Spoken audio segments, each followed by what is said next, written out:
বাসুদেবায়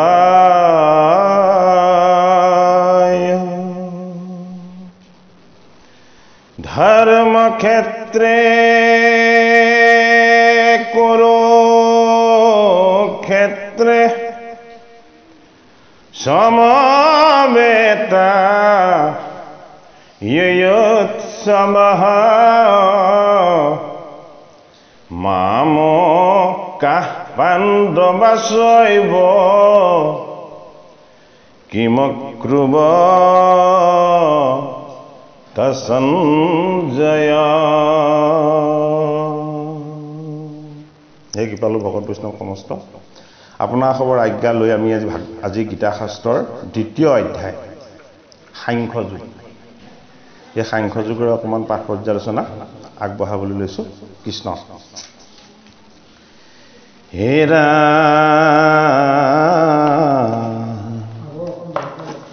এনেকৈ ল'ব লাগিব।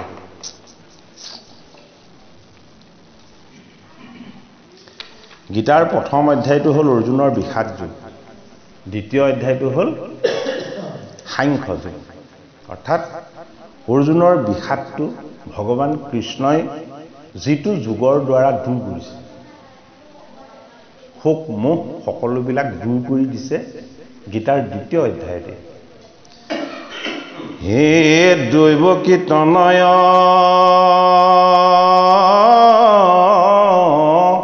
দেৱ দয়াময় কৃষ্ণ দেৱতা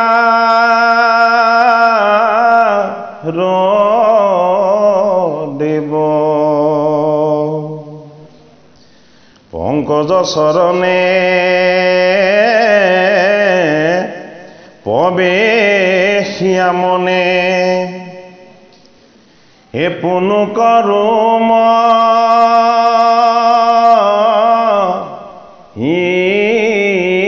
সেৱ সঞ্জয় বোদতী শুনা কুৰুপতি এ পাছে যে নক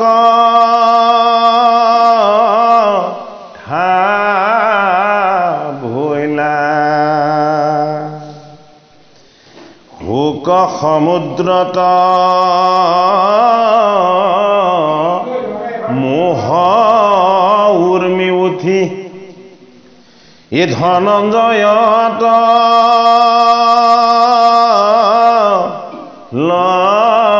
লগৈলা শোকা কুল দুখে ভূয়া অধুমুখ এ দুয়ো নেত্ৰে ৰে পানী কৃষ্ণ কৃপাময় সম্বোধিবুলয় অৰ্জুন কহে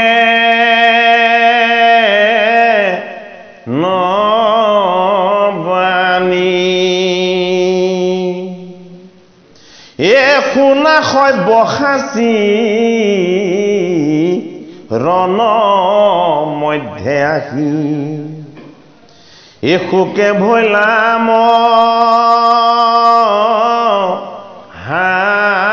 ভয় মহাৰসী হৈয়া অকীৰ্তি কৰা অক্ষুদ্ৰ হৃদয়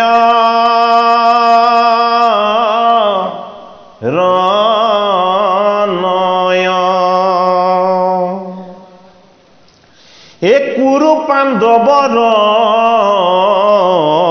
এই অনেক কালৰ এই যুদ্ধ আৰম্ভ ৰকাছে সন্মুখ সংগ্ৰামে হে ৰথ ৰাখিলা এ উভয় সেনা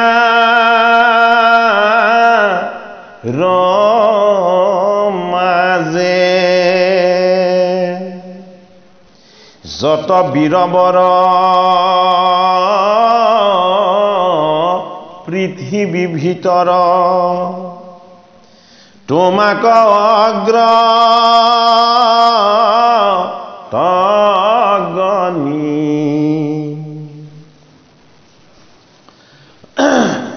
এই সন্মুখ সংগ্ৰামে কোন বীৰে কান্দে নতো দেখি ন তো শুনি ঐ এৰি স্বৰ্গপধ অসাধুৰ মত কৰা অকৃতিনয়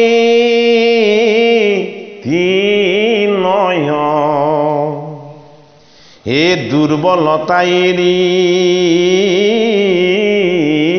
ধনু শৰ ধৰি যুদ্ধে উঠা ধনঞ্জয়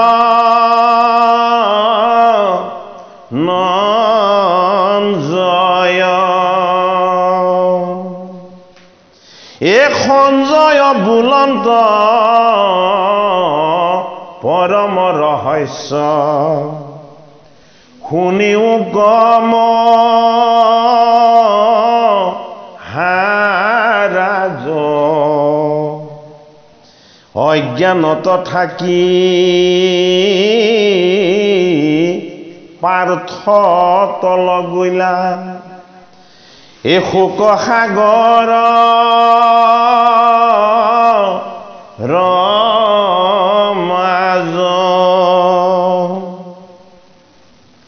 এই পাছে হৃষিকেশে সাংখ্য উপদেশে অজ্ঞান কৰি লানাশ এই ঘোৰ অন্ধকাৰ সেই অনেক কালৰ যেনে সূৰ্যে ৰে নাশ বোলে ধনঞ্জয় শুনা দয়াময় যি কাৰণে ৰোতাপ আচুক অৱস্থা দি বাক্যে যুজু বোলে তভু ঘোৰ পাপ পদে দুলৰী চন্দত গোবিন্দ মিশ্ৰই মূল সংস্কৃত পদ শ্লোকক নিবন্ধন কৰোঁতে গীতাৰ দ্বিতীয় অধ্যায় সাংখ্যযোগ এই সাংখ্যযোগৰ কথা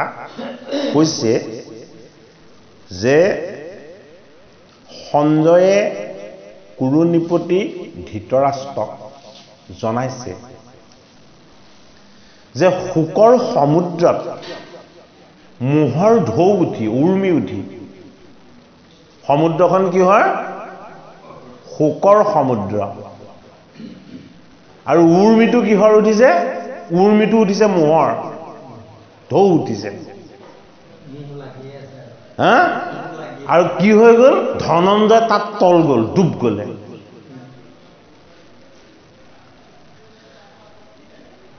শুকাকুল মুখেৰে সৈতে অধুমুখেৰে দুই চকুৰে একদম হৰ হৰকে চকু পানী নিগৰিছে অৰ্জুনৰ কিয় চকু পানী নিগৰিছে যে এই সকল মোৰ আত্মীয় কোন কৌৰৱসকল এইজন মোৰ পিতামহ যিজন সেনাপতিৰ ৰূপত আছে মোৰ আজু ককা আৰু দুৰ্যোধন দুঃশাসন এই সকলটো মোৰ ভাতৃ শৈল্যটো মোৰ মাতৃ মাতাৰ ককাই মোৰ মামা হয় গতিকে হে কৃষ্ণ মই কি ভোগ কৰিবৰ কাৰণেনো এইসকলক বধ কৰিব বিচাৰিছোঁ মই যিসকলক মাৰিবলৈ বা বধ কৰিবলৈ যুদ্ধ কৰিবলৈ আহিছোঁ ইয়াতো মই কাকো মোৰ পৰা আঁতৰ দেখা নাই কি হৈ গ'ল অৰ্জুন কিং কৰ্তব্য বিমুখ হৈ গ'ল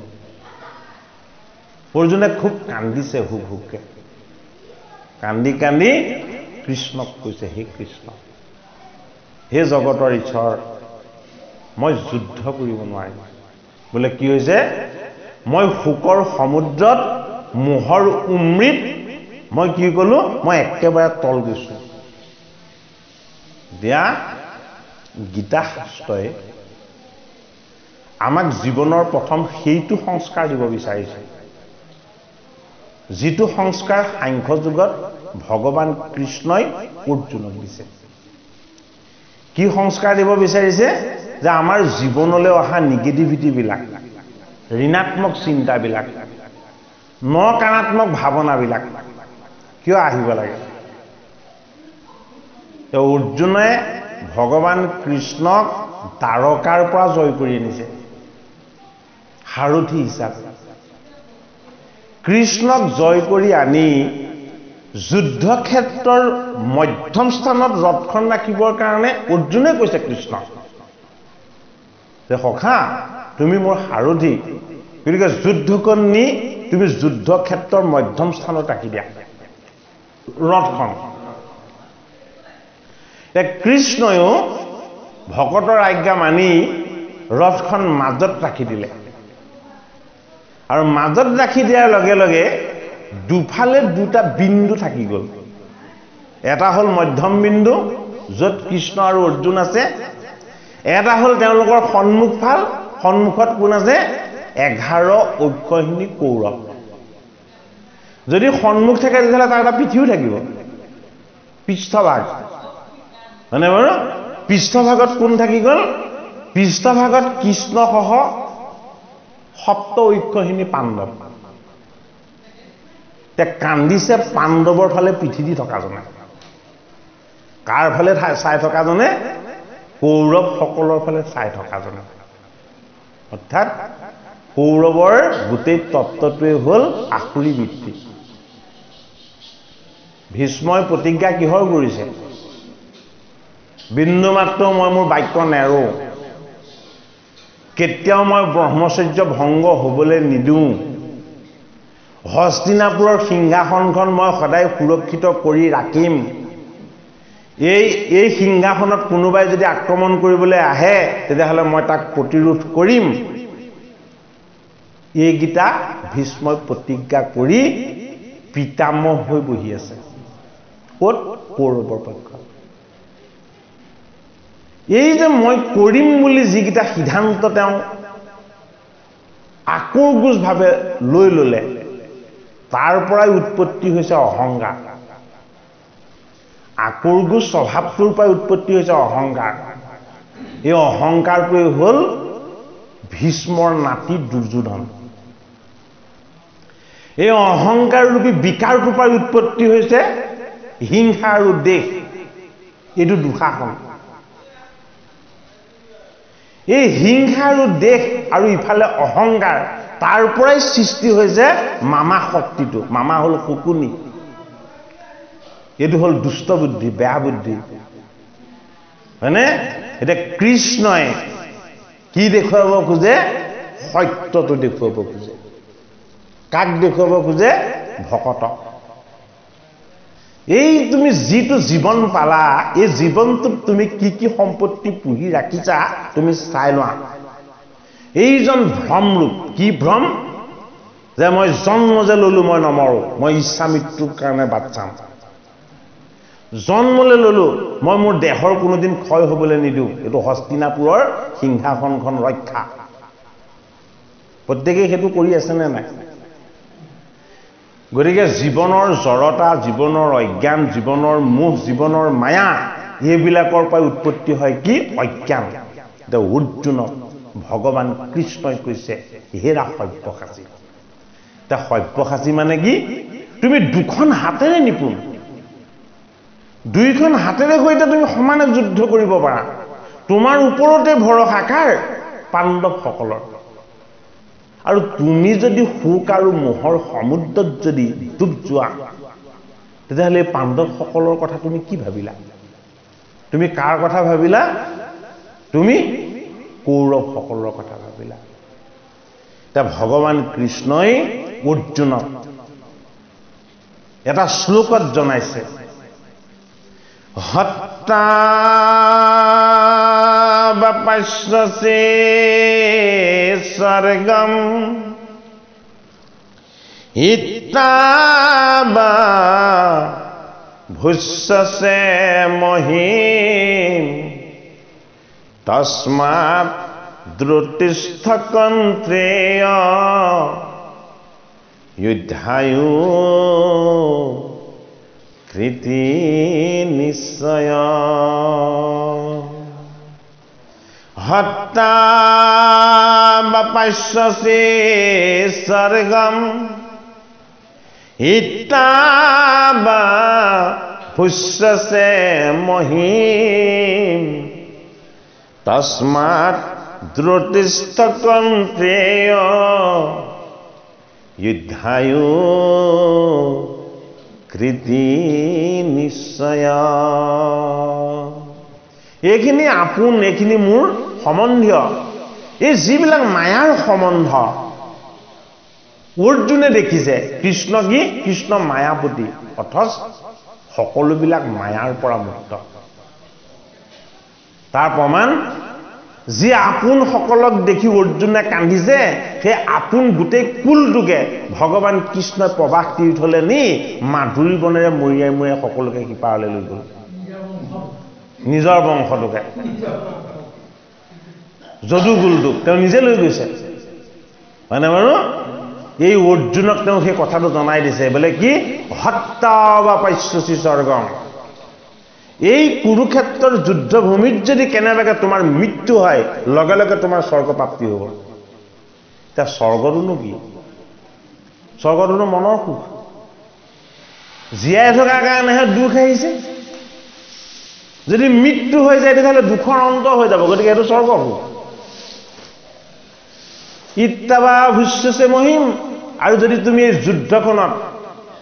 যদি তুমি কৰি জয় সাব্যস্ত কৰা তেতিয়াহ'লে তুমি ভোগ কৰিবলৈ পাবা ভুস্যসে মহিম তস্মাৎ দ্ৰতিষ্ঠ কন্দেয় এই দুটাৰ এটা তোমাৰ তেতিয়াহে প্ৰাপ্ত হ'ব হয় স্বৰ্গ নহয় ভোগ যদি তুমি নিশ্চিতভাৱে এই যুদ্ধখন কৰা যদি তুমি এই যুদ্ধখনৰ পৰা পলায়নবাদী মনোভাৱ লৈ তুমি যদি আঁতৰি যোৱা তোমাৰ স্বৰ্গ প্ৰাপ্তিও নহ'ব আৰু তুমি ভোগ কৰিবলৈও নাপাবা এটাও নাপাবা অৰ্জুনক গীতাৰ সাংখ্য যুগত ভগৱান কৃষ্ণই প্ৰথম কৈছে যে তুমি যে এই আপোন দেখিছা পৰ দেখিছা এইসকলক মাৰিম বুলি ভাবিছা হয়নে এইটো তোমাৰ অজ্ঞান এইটো তোমাৰ শোক আৰু মোহৰ পৰা উৎপত্তি হোৱা অজ্ঞান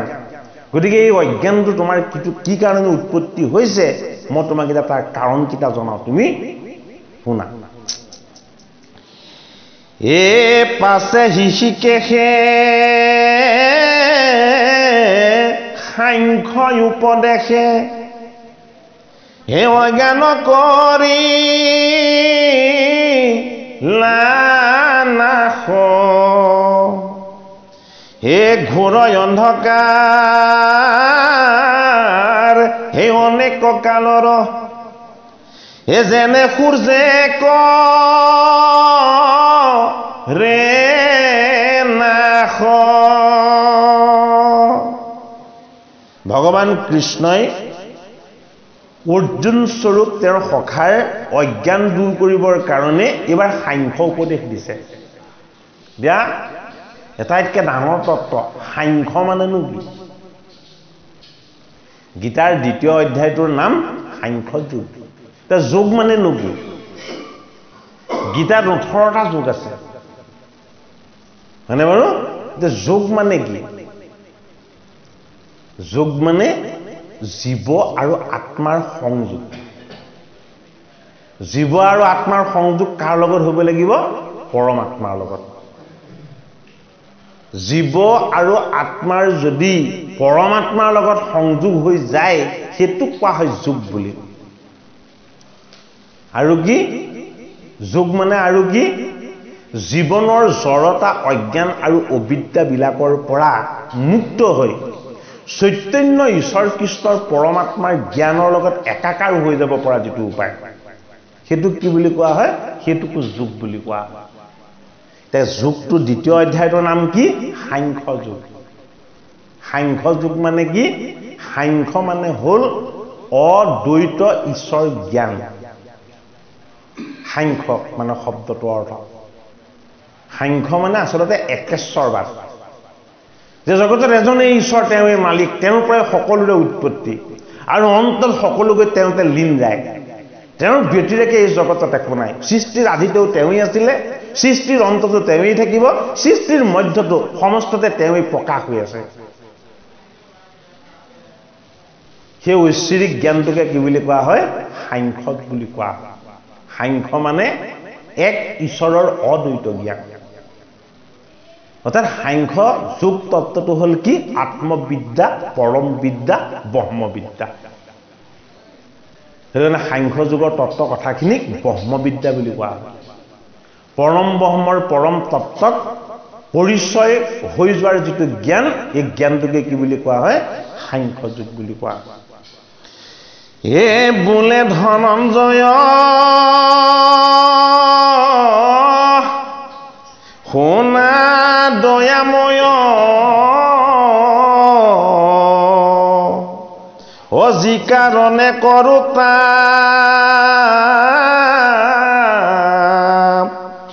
হে আচুক অৱস্থা দি হে বাক্যে যুজু বোলে তবু এঘূৰ পাপ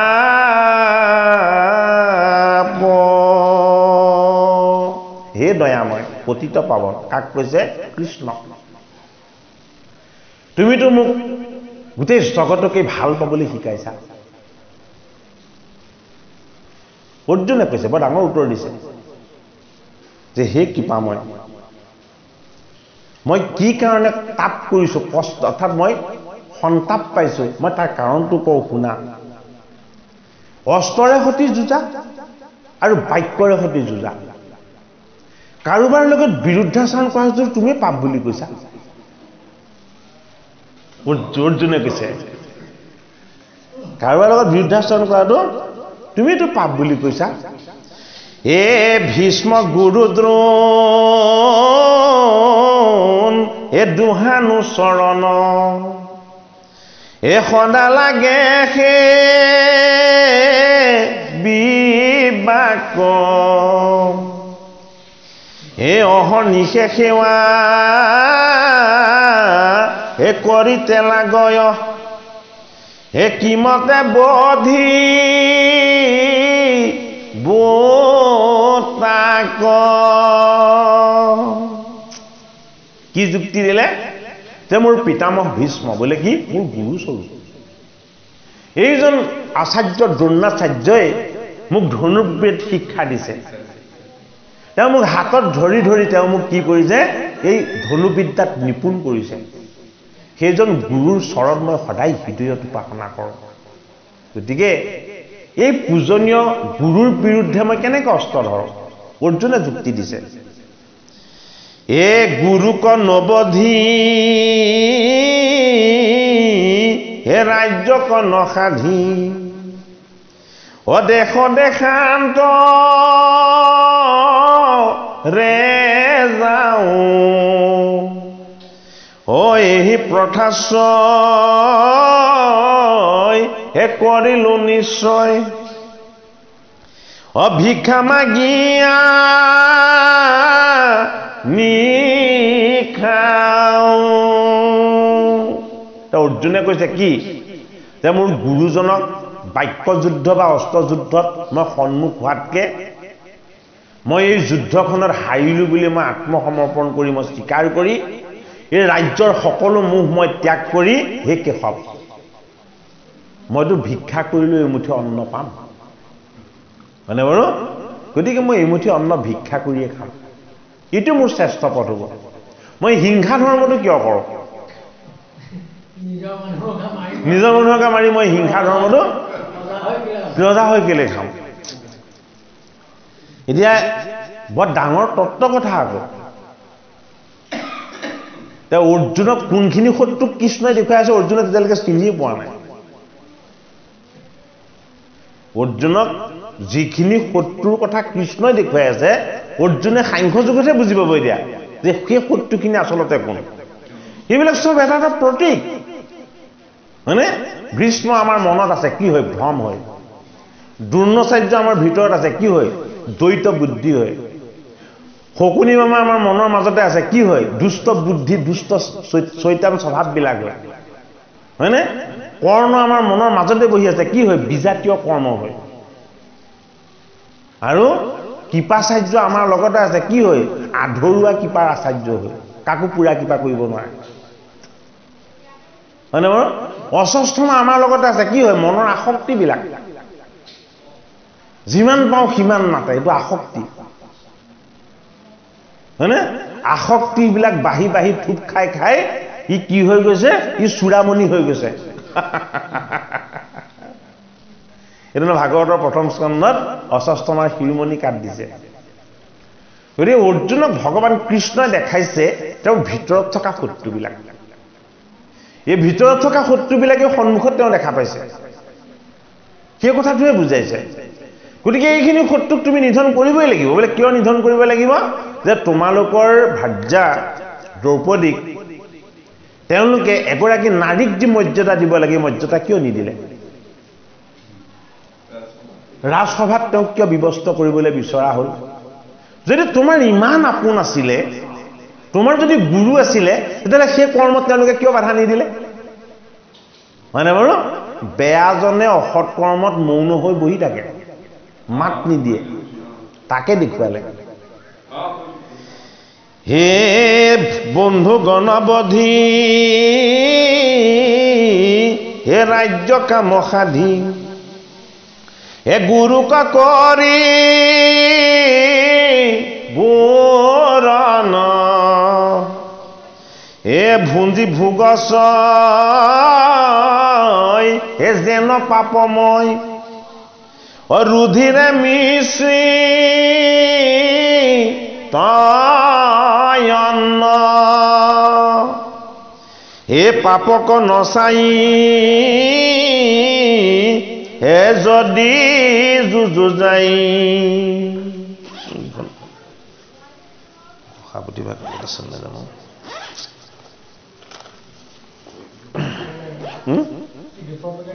নালাগে ৰ'ব হেৰি মই পুঠিয়া ভাগ আছে খালি কোনটো খাটাং ধৰিব পৰা নাই বেগটো হেৰি থৈছে আছে সেইখন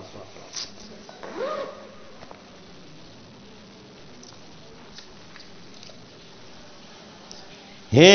ভুঞ্জি ভোগছ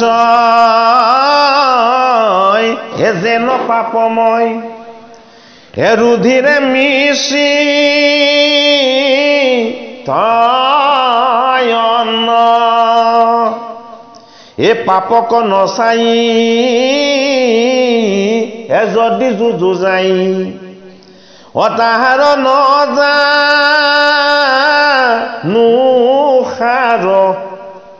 এ কুৰু পাণ্ডৱৰ এ উভয় সেনাৰ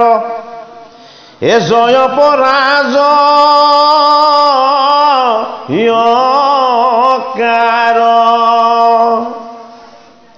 এতিয়া অৰ্জুনে কৈছে যে হে কেশৱ এই গুৰুজনক বধ কৰি মোৰ আচাৰ্যজনক মই আক্ৰমণ কৰি মই ৰুধিৰ বা তেজেৰে সৈতে মিশ্ৰিত সেই অন্ন খালেতো মোৰ পাপেই হ'ব গতিকে তেনেকুৱা পাপত মই লিপ্ত নোহোৱাই ভাল আৰু কি বুলি কৈছে যে মই যদি পাপ পুণ্য একো নোচোৱাকে মই যদি এই যুদ্ধখন কৰি দিওঁ হয়নে তেতিয়াহ'লে বধটো হোৱাটো হ'বই কিন্তু কাৰ জয় হ'ব কাৰ পৰাজয় হ'ব এইটো নিশ্চিত নহয় এনেই মৰা হ'ব আমি হাৰিলে মানে একো লাভো নহ'ব অৰ্জুনে কৈছে কাৰণ জয় পৰাজয়টো কাৰো নিশ্চিত নহয়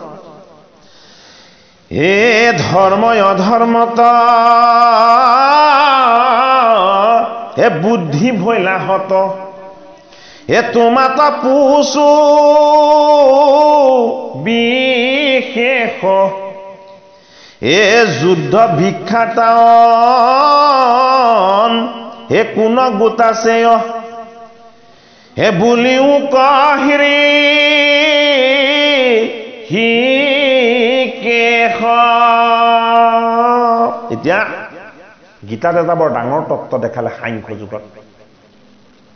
অৰ্জুনে যুদ্ধখন নকৰো বুলি নিজেই কৈ দিছিলে তেওঁ সিদ্ধান্তটো নিজেই লৈ লৈছিলে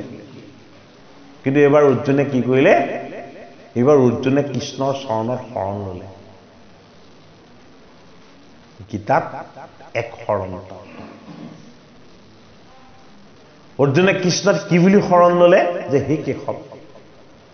আপুনি মোৰ গুৰু আপুনি মোৰ ঈশ্বৰ আপুনি ঈশ্বৰ আৰু গুৰু থাকোঁতে এই যুদ্ধখন কৰিলে ভাল হ'ব নে যুদ্ধখন মই ত্যাগ কৰিব লাগিব তাৰ সিদ্ধান্ত মই কেনেকৈ লওঁ হয়নে কি বুলি কৈছে যে হে মোৰ ভগৱান মই কি কৰিম আপুনি মোক সিদ্ধান্তটো দিয়ক ভগৱান কৃষ্ণক অৰ্জুনে এবাৰ কি কৰিলে গুৰু হৈ শিষ্য হৈ ভগৱত ঈশ্বৰ মূৰ্তি জ্ঞান কৰি যে তুমি মোৰ নিৰ্ণয় কৰোতা উপদেশদাতা পৰামৰ্শদাতা তুমি আজি মোক যিটো কৰিবলৈ ক'বা মই আজি সেইটো কৰিব লাগিব সেইটো কাৰণে আমাৰ মনলে 24 ঘণ্টাত 1200 বা 65,000 চিন্তা আহিব পাৰে 24 আৱাৰ্ছত মনটো অত্যন্ত চঞ্চল সূৰ্যৰ পৰা পোহৰ আহি পৃথিৱীত পাওঁতে 8 ছেকেণ্ড লাগে কিন্তু মনটো সূৰ্যটোক ঢুকি পাওঁতে 1 ছেকেণ্ডো নালাগে মানে বাৰু ইমান বেগী তেওঁ অৰ্জুনৰ ৰথখনৰ সাৰথি ভগৱান কৃষ্ণক পতা হৈছে কিয় ভগৱান কৃষ্ণক পতা হৈছে এইটো এটা তত্ত্বৰূপ দেখুওৱা হৈছে যে ভগৱান কৃষ্ণই যে অৰ্জুনক সাংখ্য জ্ঞান বা ঈশ্বৰ জ্ঞান অদ্বৈত ঈশ্বৰ জ্ঞানটো যে দিছে যে অৰ্জুনে এটা ডাঙৰ কাম কৰিছে যিটো কাম আগতে কোনেও কৰা নাই অৰ্জুনে কি কৰিছে যুদ্ধখনৰ জয় পৰাজয় এই কথাটো চিন্তা নকৰাকে কৃষ্ণৰ ওচৰলৈ দ্বাৰকালৈ গৈ কৃষ্ণৰ চৰণত সেৱা কৰি কৈছে যে হে কেশৱ এই যুদ্ধখনৰ একমাত্ৰ সহায় কেৱল তুমি তোমাৰ বাহিৰে মই কাকো সহায় ভিক্ষা নকৰোঁ কৃষ্ণই আকৌ সত্যতা ৰাখি দিছে কৃষ্ণৰ সত্যটো আটাইতকৈ কৌশলগত কৃষ্ণই কি কৈছে সহায় হোৱাত আপত্তি নাই কিন্তু হে ৰাসখা তোমালোক পাণ্ডৱসকল মোৰ যিমান আপোন মোৰ কাৰণে কৌৰৱসকলো সিমান আপোন সেইটো কাৰণে মই যুদ্ধলৈ গ'লেও কিন্তু মই অস্ত্ৰ কাৰো পক্ষে নধৰোঁ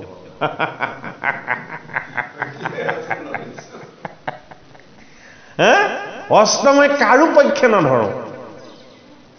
কৃষ্ণই যে অস্ত্ৰ নধৰোঁ বুলি কৈছে হয়নে সেইটোৱে আটাইতকৈ ৰহস্য তত্ত্ব কৃষ্ণই কিয় অস্ত্ৰ ধৰা নাই কৃষ্ণই গোটেই ব্ৰহ্মাণ্ডখন ধৰি আছে গোটেই জগত বিশ্ব আৰু ব্ৰহ্মাণ্ডক ভগৱান কৃষ্ণই ধাৰণ কৰি আছে গতিকে তেওঁৰ কাৰণে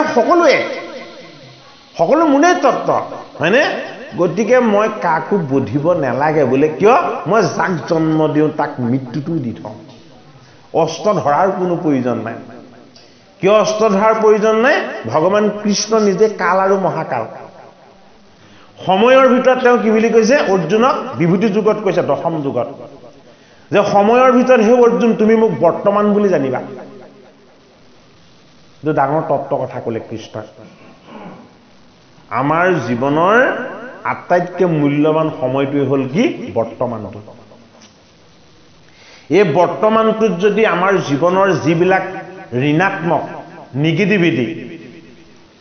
ক্ষতিকাৰক হানিকাৰক চিন্তন আছে ভাৱ আছে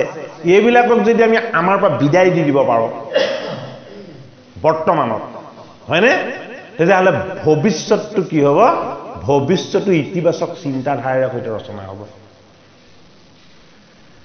আমি যদি বৰ্তমান সময়খিনিত বেয়া চিন্তা নকৰোঁ কাকো হিংসা নকৰোঁ কাৰো অনিষ্ট নকৰোঁ হয়নে মা দেউতা ভাই ভনী ককাই ভাই এইবিলাক কাৰো লগত জেদ নধৰোঁ বোলে ভাত নাখাওঁ লঘোণে থাকিম হয়নে বাৰু হে এই সিদ্ধান্তবিলাক যদি বৰ্তমানত কেনেবাকে লৈ লোৱা যায় এই সিদ্ধান্তবিলাক যদি বৰ্তমানত লৈ লোৱা যায় হয়নে বৰ্তমানটো পাৰ হৈ গ'লে কি হয় অতীত হয় বৰ্তমানৰ ভাল সিদ্ধান্তই অতীতটোক ভাল কৰিলে হয়নে বৰ্তমানৰ ভাল পজিটিভ সিদ্ধান্তখিনিয়ে কি কৰিব ভৱিষ্যতৰ ভেটিটো সুদৃঢ় কৰিব সেইটো কাৰণে অৰ্জুনক বৰ্তমানত কৃষ্ণই ৰথৰ সাৰথি হৈ দিলে বোলে কি এই তোমাৰ জীৱন ৰথৰ সাৰথি ময়ে হ'ম ঘোঁৰা কেইটা অৰ্জুনৰ ৰথখনত ঘোঁৰা 5টা পঞ্চভূত পঞ্চ কৰ্ম ইন্দ্ৰিয় পঞ্চ জ্ঞানেন্দ্ৰিয় পঞ্চ তন্মাত্ৰ এই সমস্তবিলাক কোন হৈছে ভগৱান কৃষ্ণ হৈছে এইটো কাৰণে তোমাৰ আটাইতকৈ চঞ্চল বস্তু কেইটা হ'লে ইন্দ্ৰিয় কেইটা 5টা কৰ্ম ইন্দ্ৰিয় ই সদায় বেয়া কাম কৰিব বিচাৰে 5টা জ্ঞান ইন্দ্ৰিয় সি সদায় বেয়াৰ ফালে দৃষ্টি দিব বিচাৰে এতিয়া ভগৱান কৃষ্ণৰ হাতত অৰ্জুনে কি কৰিলে লেগাম গিডাল তুলি দিলে মোৰ যি ইন্দ্ৰিয় বাসনাবিলাক সদায় বেয়াৰ ফালে যাব বিচাৰে হে কেশৱ আত্মসংযমৰ লেগামডাল তুমি ধাৰণ কৰা তেতিয়া কি হ'ব মোৰ এই বৃত্তিবিলাক আৰু কেতিয়াও বেয়াৰ ফালে যাব নোৱাৰিব লেগাম টানিছে ঠিকে আছে কিন্তু ঘোঁৰাকেইটাই কি কৰিছে ঘোঁৰাকেইটাই কিন্তু ঈশ্বৰৰ আজ্ঞাও যেন নেমানিব তেনেকুৱা এটা অৱস্থাত উপনীত হৈছে তেওঁ অৰ্জুনক বাসুদেৱ কৃষ্ণই কৈছে তুমি চিন্তা নকৰিবা বোলে কিয় মোৰ হাতত এডাল চাবুক আছে এই চাবুকডালেৰে সৈতে মই কি কৰিম তোমাৰ এই ইন্দ্ৰিয় ঘোঁৰাকেইটাক মই নিয়ন্ত্ৰণ কৰিম চাবুকডাল কি চাবুকডাল হ'ল বিবেকবোধ বিবেকীজনে কেতিয়াও কাৰো অন্যায় কৰিব নোৱাৰে বিবেকীজনে সৎজনে সাধুজনে সন্তজনে কেতিয়াও কাৰো লগত বিৰোধ কৰিব নাজানে ভগৱান কৃষ্ণ স্বৰূপ পৰমাত্মা যদিহে আমাৰ জীৱন ৰথৰ অৰ্জুন ৰূপী জীৱৰ কেনেবাকে যদি সাৰথি হৈ যায় তেতিয়াহ'লে কি হ'ব ৰথখন যুদ্ধ ক্ষেত্ৰৰ মধ্যম স্থানত থাকিব এই মধ্যম স্থানটো কি এই মধ্যম স্থানটো হ'ল আমাৰ জীৱনৰ বৰ্তমানটো হয়নে মধ্যমৰ পৰা কি হয় মধ্যমৰ পৰা বাকী বৃত্তটো উৎপত্তি হৈছে বৃত্তটোৰ এটা মূৰত কি আছে এটা মূৰত আছে জন্ম আৰু বৃত্তটোৰ ইটো মূৰত কি আছে ইটো মূৰত আছে মৃত্যু এই জন্ম আৰু মৃত্যুৰ মাজৰ যিটো ষ্টেজ এই ষ্টেজটো কি এইটো হ'ল জীৱন জন্ম আৰু মৃত্যুৰ মাজৰ যিখিনি সময় এইটোৱে হ'ল কি এইটোৱে হ'ল জীৱন এই জীৱনটোৱে হ'ল মধ্যম স্থানৰ তত্ত্ব সেইটো কাৰণে ৰথখন কৃষ্ণই মাজত ৰাখিছে কিহৰ মাজত ৰাখিছে এই মূৰত জন্ম ইতিমধ্যে হৈ গ'ল সিমূৰত কি আছে সিমূৰত মৃত্যু বৰ্তমান আমি গৈ আছো কোনফালে গৈ আছো মৃত্যুৰ মুখলৈ গৈ আছো মৃত্যুৰ মুখলৈ আমি যাব নালাগে আমাক নিবই কিহে নিব মৃত্যুৰ মুখলৈ আমাক কালে নিব সময়ে নিব যেতিয়ালৈকে সময় শেষ নহয় তেতিয়ালৈকে আমি বৰ্তমানত বাচি থাকিম তেওঁ অৰ্জুনক ভগৱান কৃষ্ণই এইবাৰ অৰ্জুন তুমি কোন মই কোন তুমি কিয় কান্দিলা তোমাৰ কিয় ভুল হ'ল তোমাৰ কিয় ভুল নোহোৱাকৈ থাকিব তুমি কোনোদিন কেতিয়াও শোক কৰিব লগা কেতিয়াও নহ'ব এই উপায়বিলাকৰ কথা ভগৱান কৃষ্ণই সাংখ্য যুগৰ সাংখ্য জ্ঞানৰ দ্বাৰা আগবঢ়াব হে অকান্ত কামহী অকণমান ইয়াত થઈ গৈছে হে পিতৃষে পুত্ৰ হে নিয়মৰ কৰ্তা হে দণ্ড দাধা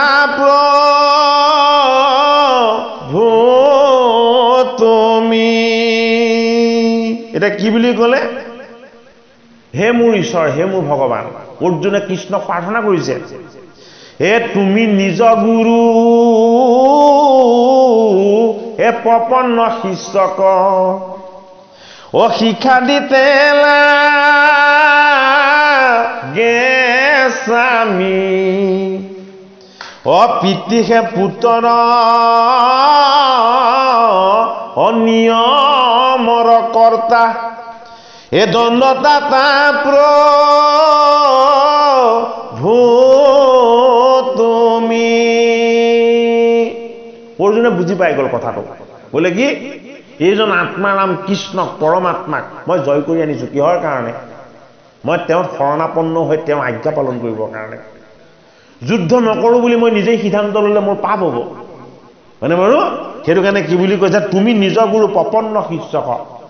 হে দৈৱকী নন্দন কৃষ্ণ তুমি কি সমস্ত ব্ৰহ্মাণ্ডৰ জগতৰ তুমি নিজেই গুৰু সকলোৰে উৎপত্তি প্ৰাচীন পুৰুষ তুমিয়েই আৰু সেইটো কাৰণে কি বুলি কৈছে যে প্ৰপন্ন শিষ্যক মই তোমাৰ চৰণত একান্তভাৱে শৰণাপন্ন কেনেকে সুদৃঢ় বিশ্বাসেৰে আৰু তুমি কি তুমি মোৰ মালিক কিয় তুমি মোৰ মালিক মই তোমাক গুৰু হিচাপে মই গ্ৰহণ কৰিছোঁ তুমি যেতিয়া মোৰ গুৰু গতিকে তুমি মোৰ ভগৱান তুমি মোৰ ঈশ্বৰ তুমি মোৰ মালিক গতিকে তোমাৰ এটা দায়িত্ব আছে কৰ্তব্য আছে বোলে কি মই যে অজ্ঞানত পৰি কান্দিছোঁ শোক আৰু মোহত পৰি কান্দিছোঁ গতিকে মোৰ এই অজ্ঞান আৰু অবিদ্যাৰ মোহৰ সমুদ্ৰৰ পৰা তুমি মোক উদ্ধাৰ কৰি দিয়া হে ভগৱান কিয়নো মই তোমাৰ পুত্ৰ স্বৰূপ তুমি মোৰ পিতৃ গতিকে তুমি কি মই কোনটো পথেৰে চলিব লাগিব কোনফালে যাব লাগিব কি কৰিব লাগিব তুমি মোৰ পিতৃ স্বৰূপ ঈশ্বৰ গতিকে তুমিহে সেই পথৰ নিৰ্ণয় কৰি দিব লাগিব হে গুৰু ইষ্টদেৱ এ সৰ্বভাৱে হেম অকৰিতে লাগে সন্তোষ প্ৰপন্ন শিষ্যক হে নকহে গুৰ্জক গুৰু পাৱে ভোদোষ কৃষ্ণক অৰ্জুনে কৈছে হে কেশৱ হে মোৰ গুৰুজন তোমাক মই কায় বাক্য মন সমস্ত তোমাৰ চৰণত অৰ্পণ কৰি মই সৰ্বভাৱে তোমাক বুজিছোঁ কিয় জানানে মই এতিয়া কৌৰৱক সন্তুষ্ট কৰিব নাই বিচৰা মই এতিয়া কেৱল এটা চিন্তাত আহি গৈছোঁ বোলে কি মই তোমাক সন্তুষ্ট কৰিব বিচাৰিছোঁ সাংখ্য জ্ঞান কাক সন্তুষ্ট কৰিব লাগিব ভগৱান কৃষ্ণক সন্তুষ্ট কৰিব লাগিব কৃষ্ণ সন্তুষ্ট হৈছে নে নাই এইটো আমি চিন্তা কৰিব নালাগে ভগৱান কৃষ্ণৰ সন্তুষ্টিৰ কাৰণে আমি যিখিনি কৰিব লাগে সেইখিনি আমি কৰিবলৈ আগবাঢ়ি যাব লাগিব তে কি বুলি কৈছে যে মই তোমাৰ চৰণত কায় বাক্য মন অৰ্পণ কৰি মই প্ৰপন্ন হলো বোলে কি মোৰ লগত আৰু এতিয়া মোৰ বুলি একো নাই যিখিনি আছে সকলো তুমি মই তোমাৰ চৰণত বিকি গৈছো এইটো কাৰণে প্ৰপন্ন বুলি কৈছো হয়নে গতিকে কি যদি মই তোমাৰ ওচৰত এনেদৰে লীন যোৱাৰ পাছত তুমি যদি মই নজনা কথা মই নুবুজা কথা যিটো তুমি জানা সেই গোপন তত্ত্ব কথাটো যদি তুমি মোক নোকোৱাকে থাকা ভগৱান হলেও তোমাৰ দুখ নহব জানো অৰ্জুনে কৃষ্ণক প্ৰশ্ন কৰিছে এইবাৰ মই তোমাৰ চৰণত ইমান একান্তপতীয়াকে মই আশ্ৰয় লৈছো যে মই আৰু এতিয়া কাৰো কথা ভবা নাই কেৱল তোমাৰ চৰণ চিন্তা কৰিছো আৰু তুমি গুহ্যৰু গুহ্যতম সমস্ত তত্ত্ব জানা যদি তুমি মোৰ গুৰু হৈ এইখিনি নোকোৱা তেতিয়াহ'লে ইয়াত তোমাৰ দুখ নহব জানো দুখ হ'ব বুলি কিন্তু কোৱা নাই দেই যে তোমাৰো জানো দুখ নহব এইটো তুমিও জানো মনত কষ্ট নাপাবা এইটো অৰ্থত কৈছে আচলতে এ শোক মোহে মন এ দহে ইন্দ্ৰিগণ এ ভমে যে নমো ৰমতি এ অকন্তকামহী এ পাতালো নালাগে এ আৰু নহু ৰপতি হে কৃষ্ণ শোক আৰু মোহ এই দুটা বিষাদে এই দুটা বেয়া বস্তুৱে মোক এনেকুৱাকে তললৈ লৈ গৈছে যে কি হৈছে মোৰ ইন্দ্ৰিয়বিলাক অকামিলা হৈ পৰিছে কৰ্ম ইন্দ্ৰিয় আৰু জ্ঞান ইন্দ্ৰিয় সকলোবিলাক কি হৈছে অকামিলা হৈ পৰিছে গতিকে এই অকামিল ইন্দ্ৰিয় কেইটাক মই কি সুখ দিম এতিয়া সেইটো কাৰণে কি মই সুৰপতি হ'ব নিবিচাৰো সুৰপতি মানে মোৰ যদি দৈত্যৰ আখুৰি বৃত্তি আছিলে গতিকে অসুৰৰ ৰজাও মই হ'ব নিবিচাৰো সেইটো অৰ্থত কৈছে আৰু কি বুলি কৈছে অকান্তকামহী শত্ৰুবিহীন এই পৃথিৱীখনো মই আৰু এতিয়া কামনা নকৰোঁ আৰু কি বুলি কৈছে মোক পাতালো নালাগে মোক পৃথিৱী নালাগে সুৰপতি হৈ মোক ইন্দ্ৰ হৈ স্বৰ্গ নালাগে মোক পাতালো নালাগে হয়নে আৰু নহো সুৰপতি মই ইন্দ্ৰত্বৰ লাভ কৰিব নিবিচাৰো হে অনিমাকমাদি হে পাওঁ অষ্টনিধি অযদি পাওঁ তলোক এতে ককো পাই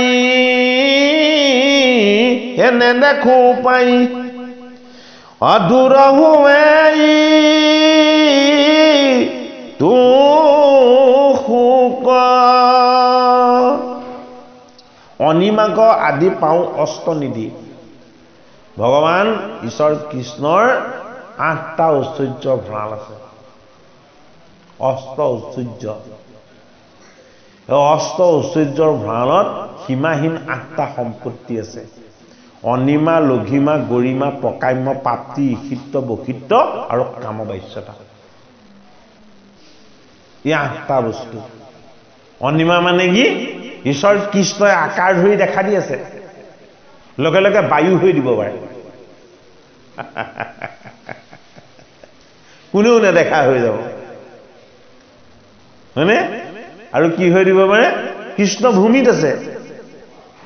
তেওঁ কি কৰিব পাৰে মধ্যাকৰ্ষণ শক্তিয়ে তেওঁক আকৰ্ষণ কৰিব নোৱাৰা হৈ দিব পাৰে কি হৈ দিব লঘিমা পাতল বোলে কৃষ্ণ কি ৰূপত আহিছে বোলে সাধাৰণ বটু ৰূপত যাম কপট ৰূপত যাম বামন ৰূপত যাম আৰু যেতিয়া বলিয়ে মোক দান দিবলৈ ল'ব এটা পদেৰে গোটেই পৃথিৱী নধৰা হ'ব অনিমা লঘিমা হেতু কি হেতু হল গৰিমা যিমান পাৰি সিমান মই ডাঙৰ হৈ দিব পাৰো হয়নে বাৰু আৰু কি বুলি কৈছে যে সকলোৱে মুকে দিব বিচাৰে কিন্তু মোক একো নালাগে সকলোতে ময়েই আছো সকলো ময়েই কিন্তু মোক কি মোক একো নালাগে হয়নে বাৰু না মনৰ যিবিলাক কামনা বাসনা আছে যদি মোক ভজে সকলোবিলাক মই কিন্তু দূৰ কৰি দিম কি প্ৰকাম্য হয়নে আৰু কি বোলে মোৰ চৰণ প্ৰাপ্তিৰ যদি কাৰোবাৰ আকাংক্ষা থাকে তেতিয়াহ'লে তেওঁক মই কেতিয়াও বঞ্চিত নকৰোঁ যদি মোৰ মায়াময় মোহময় বস্তুবিলাক যদি কোনোবাই বিচাৰে তেতিয়াহ'লে মই তাক সৰ্বশান্ত কৰি দিওঁ হয়নে সেইটো কি সেইটো হ'ল প্ৰাপ্তি আৰু কি ঈশিত্ব আৰু বশিত্ব এই 8টা ঐশ্বৰ্যৰ আৰু কামবাস্যতা এই 8টা ঐশ্বৰ্যৰ তত্ত্ব ভগৱান কৃষ্ণৰ লগত আছে সেইটো কাৰণে কি সেইটো কাৰণে তেওঁ শ্ৰীকৃষ্ণ তেওঁৰ নামৰ লগত শ্ৰীমদ ভগৱত শ্ৰীমদ ভাগৱত শ্ৰীমদ ভগৱত হ'ল গীতা শ্ৰীমদ ভাগৱত হ'ল পুৰাণ সূৰ্য এই শ্ৰী ঐশ্বৰ্য অৰ্থাৎ ভগৱান কৃষ্ণৰ লগত 8টা ঐশ্বৰ্য একেলগে বিৰাজমান হৈ আছে এই অষ্ট ঐশ্বৰ্যযুক্ত ভগৱান কৃষ্ণক অৰ্জুনে কৈছে কি বুলি কৈছে যে মোক 8 ঐশ্বৰ্যৰ তত্ত্ব নালাগে বোলে কিয় নালাগে কেৱল মোক তুমি শোক মোহ আৰু অজ্ঞান এই কিটাৰ পৰা মুক্ত কৰি দিয়া এ নুবুজিব বুলি এ প্ৰতিজ্ঞা কৰিয়া হে মনে রহিল তবসি অর্জুন কসাই হে কৃষ্ণ বুলিলন্ত হে অল্প করি হি হাহি কৃষ্ণই মৃদু মৃদুকে হাঁহিছে কিয় হাঁহিছে হহাৰ কাৰণ এটাই যে তুমি মুঠ শৰণাপন্ন হৈ তুমি মোক পিঠিফালে ৰাখিছিলা কাৰণ সন্মুখত কৌৰৱ আহি যোৱা নাই জানো সন্মুখলৈ যেতিয়া কৌৰৱ আহি গ'ল পিছফালে থাকি গ'ল কোন কৃষ্ণ তেওঁ অৰ্জুনে কৃষ্ণক দেখা নাই অকল কৌৰৱকহে দেখিছে তে কৃষ্ণই মৃদু মৃদু হাঁহিছে এইটো কাৰণেই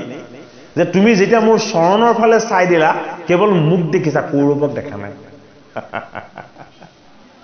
কৌৰৱ আমাৰ নেতিবাচক চিন্তাবিলাক যিবিলাক চিন্তা আৰু ভাবে আমালৈ পাপ আনে আমাক ঈশ্বৰৰ পৰা আঁতৰ কৰি লৈ যায় এটা পাণ্ডৱ হ'ল আমাৰ জীৱনৰ পুণ্যময় বৃত্তিবিলাক যিবিলাক পুণ্যময় বৃত্তিৰ যোগেদি আমি ভগৱান কৃষ্ণৰ চৰণ পাব পাৰোঁ সেইটো কাৰণে পাণ্ডৱ এজন দুজন কৰা নাই সংখ্যাটো বৰ ধুনীয়াকৈ কৰিছে বোলে কি 5 জন সেইটো কাৰণে কি বুলি কয় পঞ্চ পাণ্ডৱ এজনো ভূমিষ্ঠ নহয় সকলো বৰ হিচাপে অনা আশীৰ্বাদ হিচাপে অনা উপায়টো কোনে দিলে ভগৱান কৃষ্ণৰ কুলৰ গুৰু যদুকুলৰ গুৰু কোন আছিলে যদুকুলৰ গুৰু আছিলে দুৰ্বাসা দুৰ্বাসা ঋষি কাৰ পুত্ৰ দুৰ্বাসা ঋষি অত্ৰি আৰু অনসূয়াৰ পুত্ৰ অত্ৰি আৰু অনসূয়াই সহস্ৰ বছৰ তপস্যা কৰিছে কিহৰ কাৰণে তেওঁলোকক পুত্ৰ লাগে যেতিয়া দিব্য সাধনা কৰিলে সাধনাত ভগৱন্ত প্ৰভু সন্তুষ্ট হ'ল তেতিয়া কি কৰিলে যে মই নিৰ্গুণ নিৰাকাৰ ঈশ্বৰ মই গুণৰ তত্ত্বটো ঈশ্বৰ হৈ প্ৰকাশ হওঁ কি হয় ব্ৰহ্মা বিষ্ণু আৰু হৰ হৈ মোৰ এই হৰৰ অংশৰ পৰা তোমাৰ কোলালে মই এটা শিশু হৈ যাম সেইটো কি হ'ব সেইটো হ'ব দুৰ্বাসা এই দুৰ্বাসা ঋষি ভগৱন্তৰ ঈশ্বৰ সাধনাৰ দ্বাৰা প্ৰাপ্ত হৈছে অনসূয়া আৰু অত্ৰি ঋষি অত্ৰি মুনিৰ এই দুৰ্বাসা ঋষি যদুকুলৰ গুৰু কুলাচাৰ্য এই দুৰ্বাসা ঋষি আহিছিলে পিঠাভোজ কুন্তি যাৰ ঘৰত থাকে কুন্তিক আকৌ দান দিলে কন্যা নাছিলে তেওঁলোকৰ কুন্তি য'ত থাকে তালৈ দুৰ্বাসা ঋষি আহিলে দুৰ্বাসা ঋষিক কুন্তিয়ে যে এইজনটো কম ডাঙৰ ঋষি নহয় এইজন স্বয়ং ঈশ্বৰেই ভগৱানেই যিজনক সাধনাৰ বলতেই মৰ্ত্যলৈ নমোৱা হৈছে এইজন ভগৱানক যদি মই চৰণ সেৱা কৰি এইজনৰ পৰা যদি মই কেনেবাকৈ আশীৰ্বাদ ল'ব পাৰোঁ তেতিয়াহ'লে মই মানৱ হৈ জন্ম লোৱা মোৰ জীৱনটো সাৰ্থক হ'ব এইবুলি কি হ'ল অতিথি স্বৰূপ দুৰ্বাসাক কুন্তিয়ে খুব সেৱা শ্ৰদ্ধা আৰু ভক্তি কৰিলে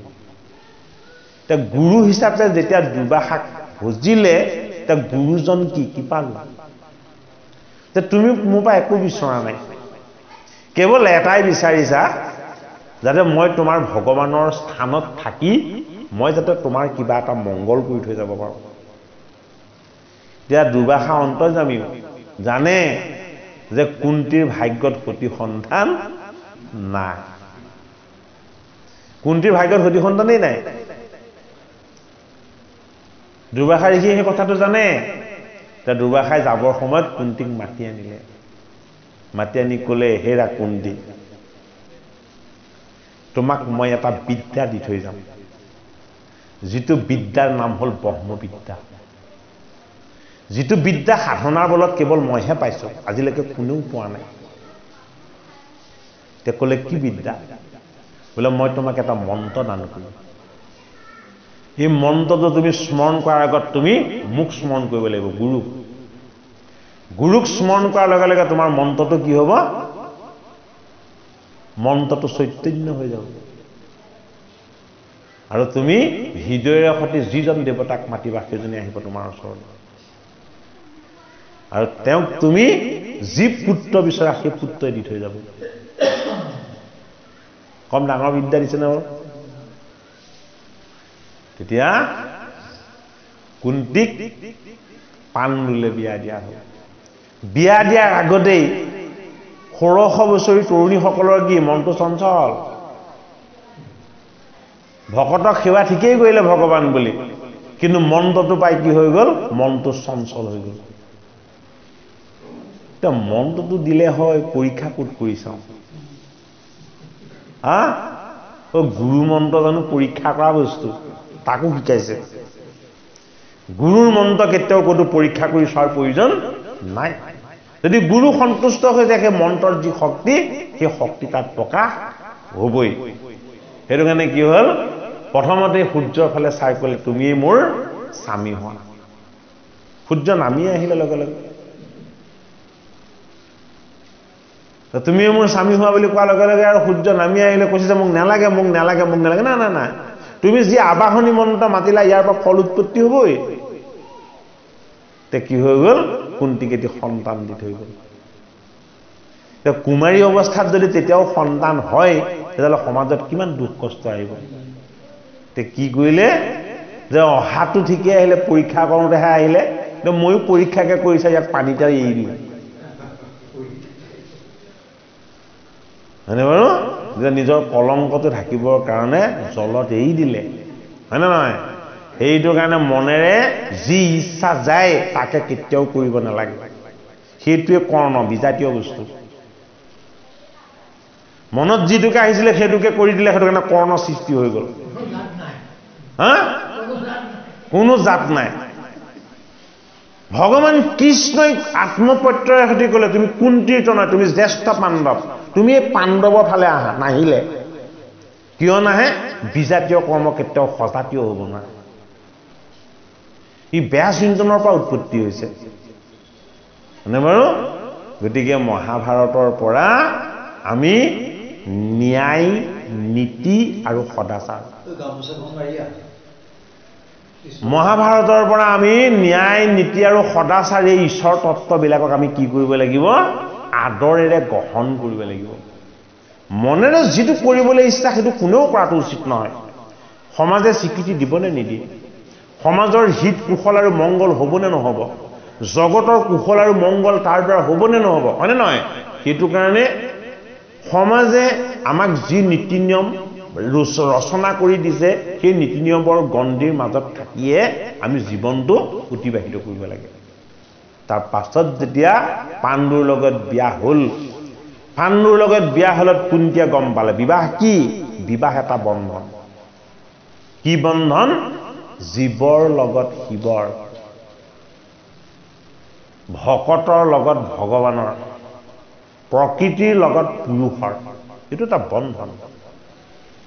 সেইটো কাৰণে কি হ'ল? পাণ্ডুৰ লগত যেতিয়া বিবাহ হ'ল, এতিয়া পাণ্ডুৱে আকৌ সন্তান দিব নোৱাৰে, অভিশাপ দিয়া আছে। সেইটো কাৰণে কুন্তীয়ে প্ৰথম মাতিলে কাক? ধৰ্ম,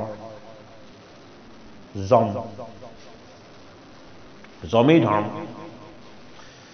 যে তুমিয়েই মৃত্যুৰ প্ৰতি গোটেই জগতক তুমি মৃত্যু দিয়া, তুমিয়েই দেৱদণ্ডধৰ হৈ গোটেই জগতকে ধাৰণ কৰা, সেই ধৰ্ম। তুমি মোক এনেকুৱা এটা পুত্ৰ দান কৰাহি যিটো পুত্ৰই কোনোদিন অধৰ্ম আৰু অন্যায়লৈ নাযায়। কাক দিলে? যুধিষ্ঠিৰক দিলে। তাৰপাছত কাক আহ্বান জনালে? তাৰপাছত আহ্বান জনালে ইন্দ্ৰ। ইন্দ্ৰৰ পৰা কাৰ লাভ হ'ল? ইন্দ্ৰৰ পৰা লাভ হ'ল অৰ্জুনৰ। তাৰপাছত ইন্দ্ৰক পাছত মাতিছে, তাৰপাছত বায়ুক মাতিলে, পৱন দেৱতাক মাতিলে, বায়ুক মাতিলে। বায়ুক যেতিয়া মাতিলে, বায়ুৱে কি কৰিলে? বোলে মই তোমাক এটা সন্তান দিম। ই কি হ'ব? ই বায়ুৰ সমান বলৱান হ'ব। কোন লাভ হ'ল? ভীম লাভ হ'ল। আৰু তাৰপাছত ইন্দ্ৰৰ পৰা অৰ্জুন লাভ হ'ল তেওঁ 3জন সন্তান তেওঁ পালে কিন্তু কুন্তি ইমান এক সৎ দেৱী সতিনীয়েক নহয় জানো মাতৃ হয়নে নহয় সতিনীয়েক তে কি কৰিছে যে তোমাৰো 2টি সন্তান লাভ হ'ব মোক গুৰুৱে এটা মন্ত্ৰ দিছিলে এই মন্ত্ৰটো মই তোমাক দিম এতিয়া তে কি কৰিলে মাতৃক মন্ত্ৰটো দান কৰিলে মাতৃয়ে কাক মাতিলে মাতৃয়ে একেলগে দুবাৰ দুজনক মাতিলে অশ্বিনী কুমাৰদয়ক যেতিয়া মাতিলে কি হ'ল তেতিয়া প্ৰথমতে নকুল আহিলে আৰু তাৰপাছত সহদেৱ আহিলে তে 5জনক কুন্তীয়ে জন্ম দিবনো কিয় নোৱাৰিলে সেইটোৱে ৰহস্য মহাভাৰতৰ কিয় 5জনক কুন্তীয়ে জন্ম দিব নোৱাৰিলে এটা হ'ল কৰ্তব্যবোধটো হ'ল কুন্তি এটা হ'ল মন আৰু ভাৱ সংস্কাৰ এইটো হ'ল মাতৃ দেখা দেখে হলেও বস্তু দুটা পৃথক কৰ্তব্যবোধটো আমাৰ কৰণীয় মন আৰু ভাৱ সংস্কাৰটো উপাসনীয় কৰণীয় আৰু উপাসনীয়ৰ মাজত পাৰ্থক্য সেইটোৱেই ধৰ্ম আমাৰ আত্মা ভীম আমাৰ বুদ্ধি অৰ্জুন আমাৰ আত্মদৰ্শন নকুল আমাৰ ন্যায় নীতি সদাচাৰ সহদেৱ সহিষ্ণু ধৈৰ্য সহনশীল বিনম্ৰ আৰু সৎসংগ এই ঐশ্বৰিক গুণবিলাক যদি কেনেবাকে কাৰোবাৰ লগত থাকে তেতিয়াহ'লে তাত সভাসদ হৈ থাকে কোন ভগৱান কৃষ্ণ সেইটো কাৰণে পাণ্ডৱৰ সভাসদ কোন পাণ্ডৱৰ সভাসদ ভগৱান কৃষ্ণই সেইটো কাৰণে আগতেই সিদ্ধান্ত লৈছে য'ত পাণ্ডৱ থাকিব মই তাতেই কৃষ্ণ থাকিম বোলে কিয় ধৰ্ম মোৰ তত্ত্ব বুদ্ধি মই নিজেই আত্মদৰ্শন মই নিজেই সেইটো কাৰণে কি বুলি কৈছে গীতাত বিভূতি যোগত হে অৰ্জুন পাণ্ডৱসকলৰ মাজত মই কি মই হলো অৰ্জুন মানে কি অৰ্জুন মানে জীৱ কাৰ অংশ জীৱ ঈশ্বৰ কৃষ্ণৰ অংশ এই সাংখ্য যুগত ভগৱান কৃষ্ণ এতিয়া কি কৈছে এই ঈশ্বৰ তত্ত্বৰ ৰহস্যখিনি অৰ্জুনক এতিয়া বুজাইছে কি বুলি বুজাইছে যে তুমি মনটোক কিয় মেলি দিছিলা ঘোঁৰাৰ নিচিনাকে লেগাম কেইডাল খুলি চাবুক অতৰাই তুমি মনটোক কিয় খুলি দিছিলা এই মনটোক তুমি মেলি দিয়াৰ কাৰণে কি হৈ গ'ল পাপৰ ফালে গুচি গ'ল পাপ কি পাপ হ'ল কৌৰৱ গতিকে ভগৱান কৃষ্ণৰ শৰণাপন্ন হৈ কৃষ্ণৰ চৰণ চিন্তা কৰি এক কৃষ্ণক যেতিয়া উপাসনা কৰিবলৈ লাগি গ'ল অৰ্জুনৰ মনৰ বিষাদ মোহ এই সকলোবিলাক ভগৱান কৃষ্ণই দূৰ কৰি দিছে বৰ জটিল বস্তু এইখিনি কৌৰৱ আৰু এটা কথা আলোচনা কৰিছিলে মহাভাৰতলৈ গুচি গ'ল যে সেইকাৰণে এতিয়া কৰ্ণ আচলতে সূৰ্যপুত্ৰ হয় জানো সেইটো কথা নহয় কৰ্ণ হ'ল বিজাতীয় কৰ্মৰ ফচল নহয় সেইটো আমাৰ পাছৰ কথা তাৰ যিটো তাত্ত্বিক দিশ মনেৰে যিটোকে মন গৈছে সেইটোকে যদি কৰি দিয়া যায় তেতিয়াহ'লে কি হ'ব সি বিজাতীয় হ'ব বিজাতীয় কৰ্মৰ পৰা কোনো সজাতীয় ফল উৎপত্তি নহয় সেইটোকে জানে কৰ্ণৰ তত্ত্বটো ঈশ্বৰ কৃষ্ণই এটাই দেখাইছে যে ময়ি সূৰ্য ময়ি আদিত্য এই জগতৰ যিমান জীৱ আছে সকলো মোৰ পৰাই উৎপত্তি সেইটো কাৰণে কৰ্ণও সূৰ্যপুত্ৰ আমিও সূৰ্যপুত্ৰ তাৰ যিটো তত্ত্ব কথা নহয় অধীৰতে তুলি তালি ডাঙৰ দীঘলে কৰিছে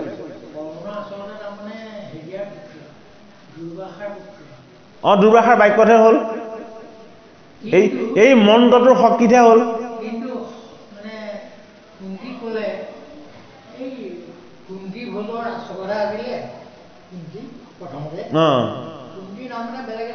পিঠাভোজ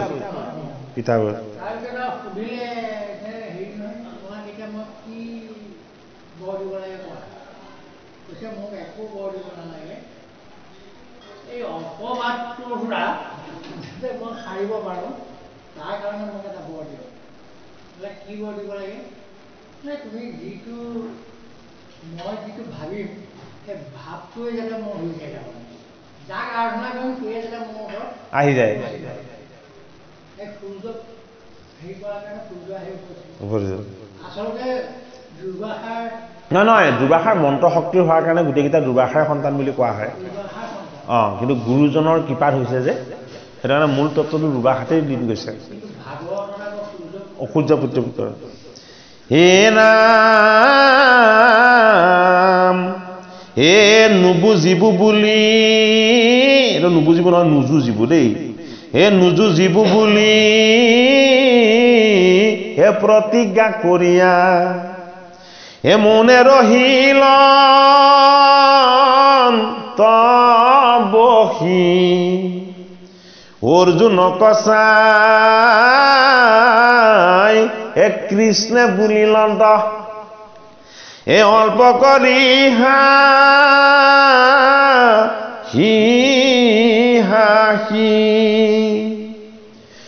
হে জাত শোক নাই এ তাতে শোক কৰা মই বাধো ৰম্বাৰ এ পণ্ডিত নহাষা এ বাদ মাত্ৰ কৰা এ পজ্ঞা ৰখায়া পুনাৰ হে উবা সৰ্বসাচী হে মূৰ্খে পণ্ডিতালী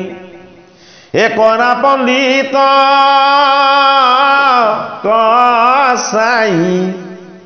ও তীৰ্থ যাত্ৰা কালে হে ভগিনী হৰিলে তাত কিছু নাই পুণ্য অৰ্জন কৰিবলৈ যাওঁতে যদি কিবা অঘটন এটাও ঘটে হেৰা অৰ্জুন সেইটো ভুল নাই দিয়া এই যে তীৰ্থকালত যদি ভগিনীক হৰণ কৰে তাৰ পৰা একো ক্ষতি নহয় বোলে কিয় তুমি ভগিনীজনীক হেৰুৱাবলৈ যোৱা নাই নহয় তুমি তীৰ্থৰ দ্বাৰা নিজক শুদ্ধ আৰু ঈশ্বৰৰ চৰণ পাবৰ কাৰণেহে গৈছা কিন্তু তোমাৰ লক্ষ্যটো পুণ্যময় লক্ষ্যত যাওঁতেও কেতিয়াবা কি হয় নভবা নিচিন্তা কিবা এটা ঘটিব পাৰে গতিকে হে অৰ্জুন তুমি প্ৰজ্ঞা স্থিৰ কৰা তুমি পণ্ডিতৰ দৰে আচৰণবিলাক কৰি দেখাইছা কিন্তু তুমি যিখিনি কৰিছা মূৰ্খামিয়ে কৰিছা বোলে কিয় মই যুদ্ধ কৰিব নোৱাৰো মই শোক আৰু মুখত ভাগি পৰিছোঁ হয়নে এইবিলাক তোমাৰ মূৰ্খামিহে পণ্ডিতালী নহয় অৰ্জুনক ভগৱান কৃষ্ণই কৈছে হে পুত্ৰ উপজিলে হে আনন্দ নকৰে হে মৰিলে নকৰে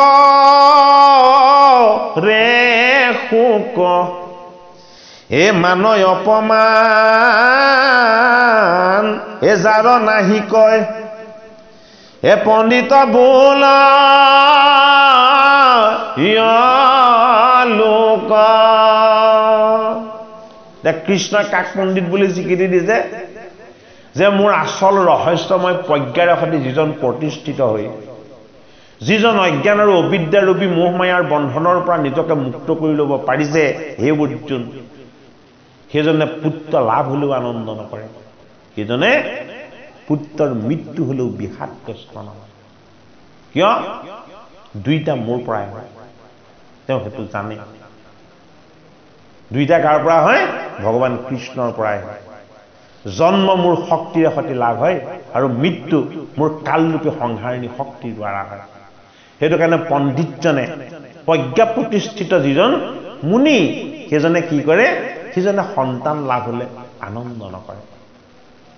কিয় আনন্দ নকৰে যে ই জন্ম লৈছে এদিন ইয়াৰ মৃত্যু হ'ব আৰু যেতিয়া তাৰ মৃত্যু হয় মৃত্যু হলেও তেওঁ শোকত ভাগি নপৰে বোলে কিয় জন্মতেই তেওঁ সেইটো কথা জানে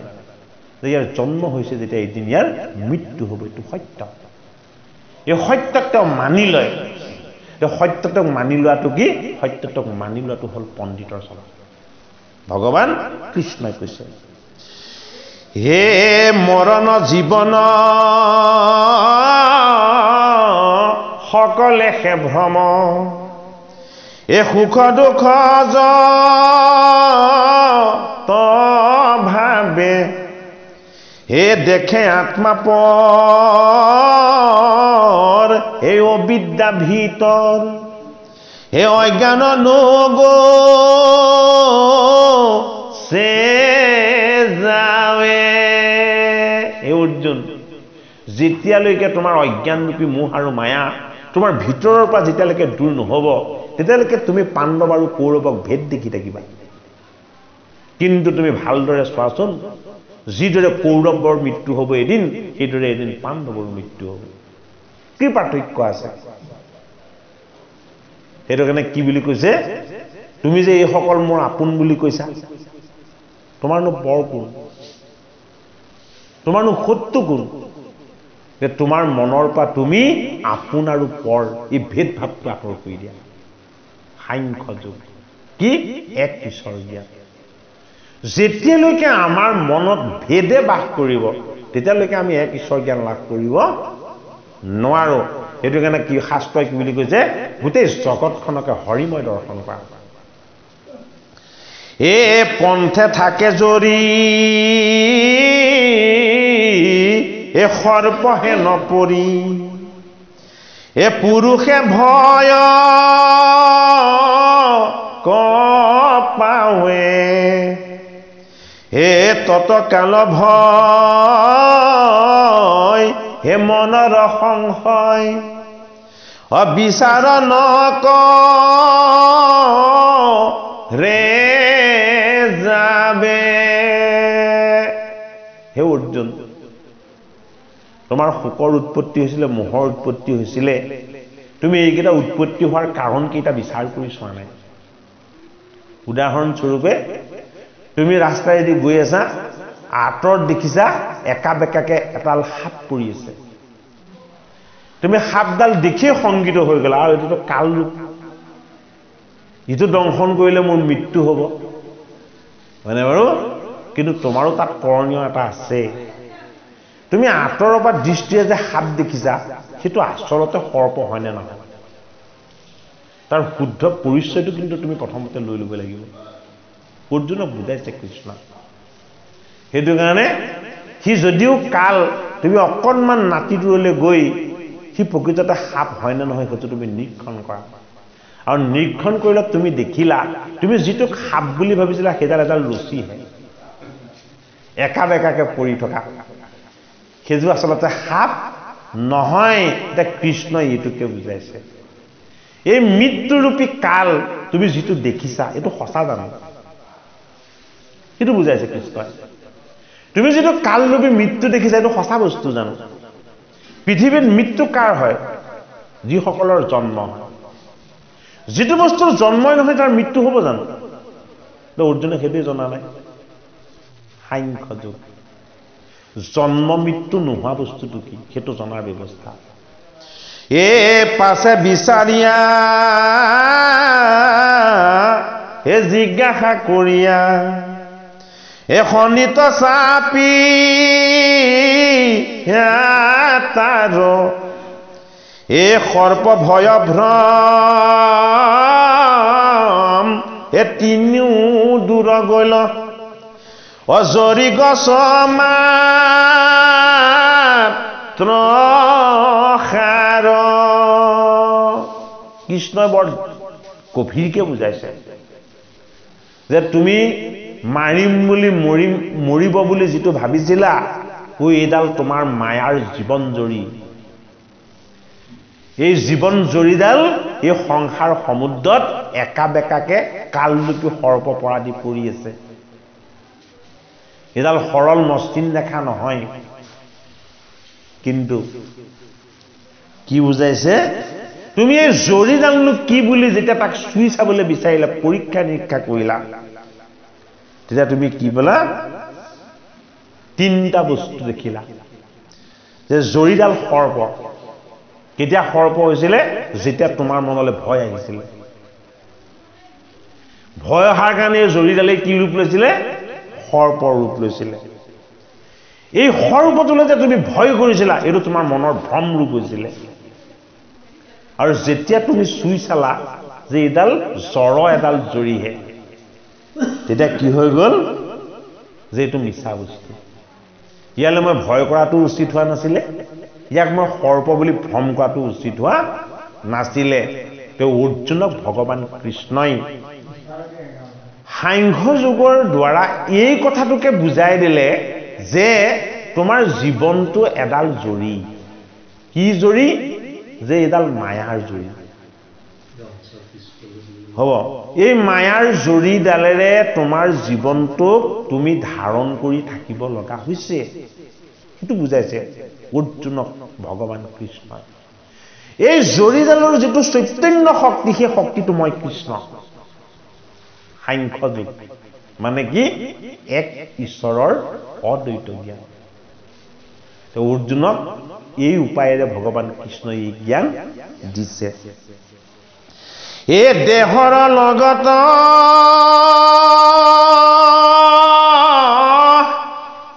আত্মাৰ মৰণ একহে অজ্ঞানৰ পায় ব্যাপক আত্মাক পৰিছেদ কৰে অজাৰয়া দিয়ন্ত নাই অৰ্জুন জীৱ কৃষ্ণ আত্মা পৰমাত্মা সেইটো কাৰণে পৰমাত্মাৰ অংশই হ'ল জীৱবিলাক সেইটো কাৰণে পৰমাত্মা স্বামী আৰু পৰমাত্মাৰ অংশ জীৱ হ'ল অৰ্জুন সেইটো কাৰণে দুইজনৰ সম্বন্ধটো সখা ধৰণৰ মই তোমাৰ পিতৃ তুমি মোৰ পুত্ৰ তুমি যিমান অজ্ঞানীয়ে নোহোৱা কিয় মোৰ লগত যে দিব্য জ্ঞান আছে মই তোমাক সেইখিনি দিম বোলে কিয় এইটো মোৰ কৰ্তব্য তুমি মোৰ শৰণাপন্ন হৈছা মোক একান্ত চিত্তে তুমি ভজিছা মোক এক কায় বাক্য মন অৰ্পণ কৰি তুমি মোক উপাসনা কৰিছা যে মোক উপাসনা যদি কৰা তেতিয়াহ'লে তুমি নিজে কোন মই কোন এই সংসাৰ কি মই তোমাক সকলোবিলাক জনাই দিম সেইটো অৰ্জুনক কি জনাই দিছে ভগৱান কৃষ্ণই জনাই দিছে বোলে কি তোমাৰ লগত থকা যিটো প্ৰাণ শক্তি হ'ল আত্মাৰ তুমি যিটো বস্তু কোনোদিন চকুৰে নেদেখা যিটো বস্তু কোনোদিন তুমি চুব নোৱাৰা যিটো বস্তু তুমি চাবও নোৱাৰা এই বস্তুটো কি বোলে এই বস্তুটো মই নিজেই ইয়াৰ জন্ম নাই মৃত্যু নাই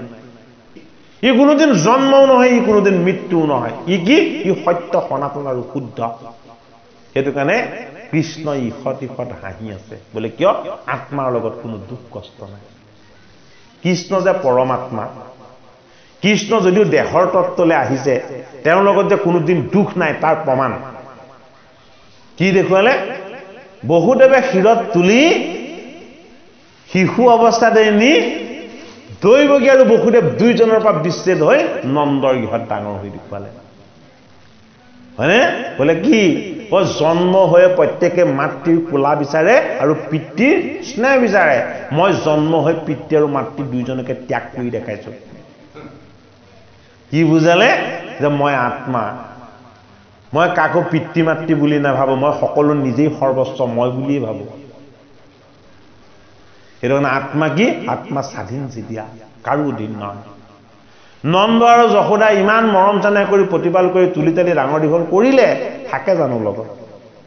নাথাকে বোলে কিয় মই য'তেই থাকো সকলোতে থাকো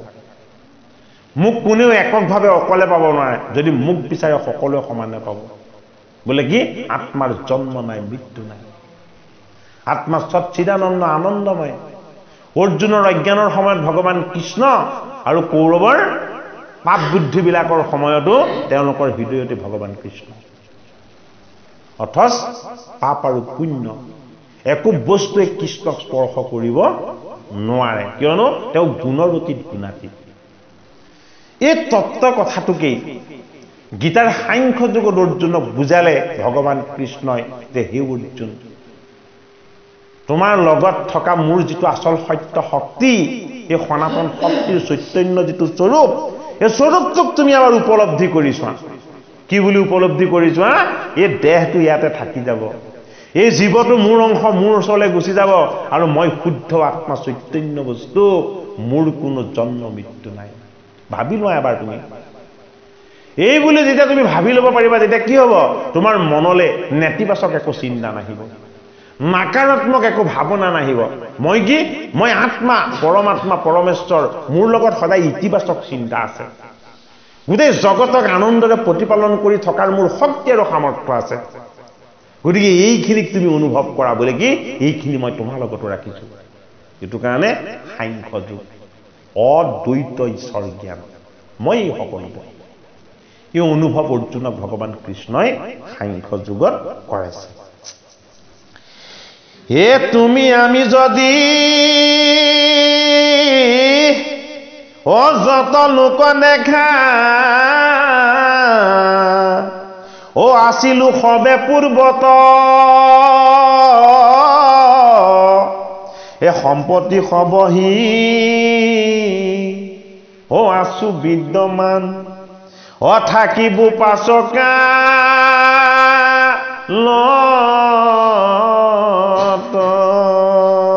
হেৰা অৰ্জুন, তুমি চাগে ভাবিছা তোমাৰ এইটো জীৱনীয় সত্য নহয়। তুমি আৰু মই আগতেও আছিলো।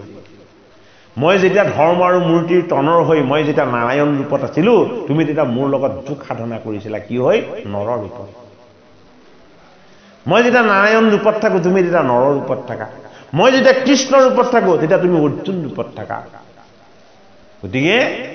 জন্ম মৃত্যুৰ তুমি মায়াৰ ভ্ৰমটোৰ পৰা তোমাৰ নিজক তুমি এতিয়া মুক্ত কৰা। মই জীৱক জগতলৈ জন্ম যদিও দিওঁ, মই তাক আকৌ মৃত্যুৰ যোগেদি আকৌ নতুন এটা দেহ দিয়াৰ ব্যৱস্থা কৰোঁ। আমি ঘৰবিলাক এই পুৰণা হ'লে তাত ৰং চং খানো, হয়নে নহয়? ভাগি ছিগি বুলি গ'লে আকৌ বুলডেজাৰ আনি সেইটো ভাঙি তাত নতুন এটা বনাওঁ। পুৰণাটোত কিয় থকা নহয়? পুৰণাটো আমাৰ মৃত্যু নিব পাৰে ন, গাতে শুই পৰি যদি মৃত্যু হয়, হয়নে নহয়? সেইটো কাৰণে ভগৱান কৃষ্ণই অৰ্জুনক বুজাইছে, হে অৰ্জুন, এই দেহবিলাক যেতিয়া পুৰণা হ'ব, নশ্বৰ হ'ব, এই দেহবিলাকৰ পৰা মই জীৱটোক আকৌ মুক্ত কৰোঁ। কিয়? সি এটা নতুন দেহ পাব। পুনৰ নিৰ্মাণৰ কাৰণে সেই কামটো কৰিব লগা হয় বুলি কৃষ্ণই কৈছে। গতিকে তুমি মৃত্যুৰ বিষয়ত কোনো ধৰণৰ সুখ কৰিবলগীয়া নাই। এ বুলিয়া ঈশ্বৰ জন্ম মৃত্যু শূন্য, তুমি থাকা সৰ্বঠাই, আন যত লোক কত উপজয়, কত বা মৰিয়া যায়।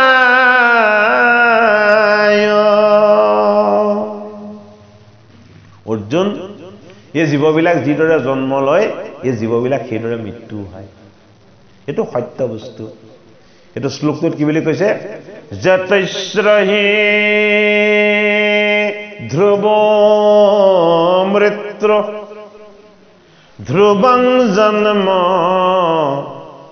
মৃতস্য তস্মাৎ পৰিহাৰাৰ্থে নতুং সুচি তামোহসি। অৰ্থাৎ জন্ম হলে এদিন মৃত্যু হ'ব। মৃত্যু যদি হয় কি হ'ব? তাৰ পুনৰ আকৌ জন্ম হ'ব। গতিকে এইটো সত্য বস্তু, ইয়াক তুমি অস্বীকাৰ কৰিব নোৱাৰা। আৰু জন্ম মৃত্যুৰ বিষয়ে কথাখিনিক লৈ তুমি কোনো চিন্তা কৰাৰ প্ৰয়োজন নাই। অৰ্জুনক ভগৱান কৃষ্ণ বুজাইছে, হে একে শৰীৰত বাল্য জোৱা জৰা,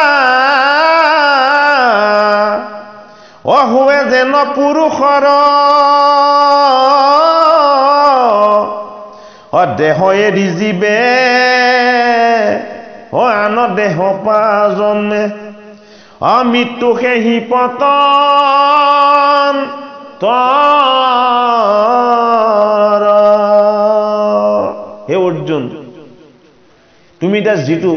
যুদ্ধ কৰিবৰ কাৰণে সামৰ্থ্যৱান এজন সবল যুৱক হৈ, তৰুণ হৈ এই যুদ্ধ ক্ষেত্ৰত যে তুমি বিৰাজমান হৈছা, এদিন তুমি শিশু আছিলা। কৃষ্ণই কৈছে,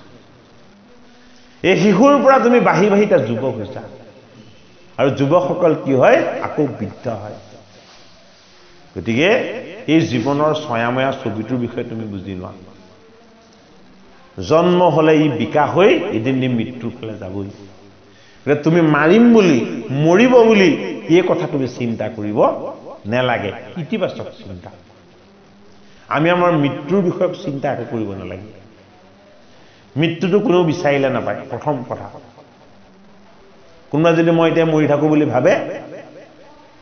কেতিয়াও মৃত্যু নাপায় সুইচাইড কৰিবলৈ বিচাৰিও বহুত বিফল হয় পাছত কিবা দুৰ্ভাগ্যবশতহে সফল হয় বহুত এটেম্প কৰে বুলি গম পাইছো হয় না নহয় গতিকে তাৰ অৰ্থ এইটোৱেই যে মৃত্যুটো কোনেও বিচাৰিলে কেতিয়াও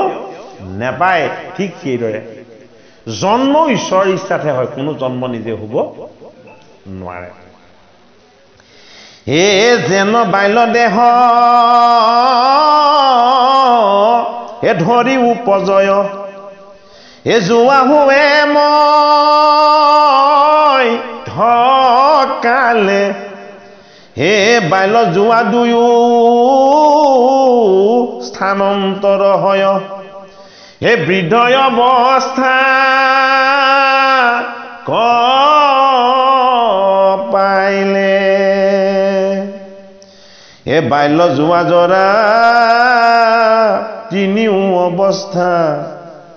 হয় একে দেহে পাৱে লোক বাল্য গুচি যাবে যুৱাক পাৱয় এ তাত কোনো না হি শোক যেবে বোলে তাত আশ্ৰয় সাক্ষাৎ শিশু গুচি যোৱা ভৈলো বাল্য যোৱা গুচি হেৰা বৃদ্ধ ভৈলা সাক্ষাতে প্ৰমাণ কৈনো যদি বোলা মাৰো এহি দেহ নষ্টে ইউ জীৱন যায় আন দেহ ধৰি পুনৰ বাৰবাসী ভিন্ন জীৱ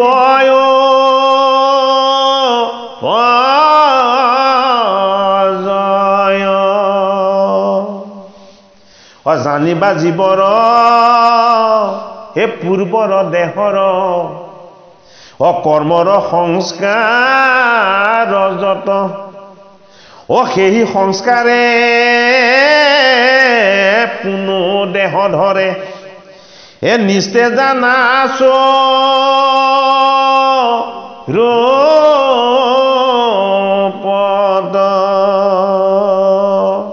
কৃষ্ণই জীৱবিলাক জন্ম দিয়ে সংস্কাৰী হ'ব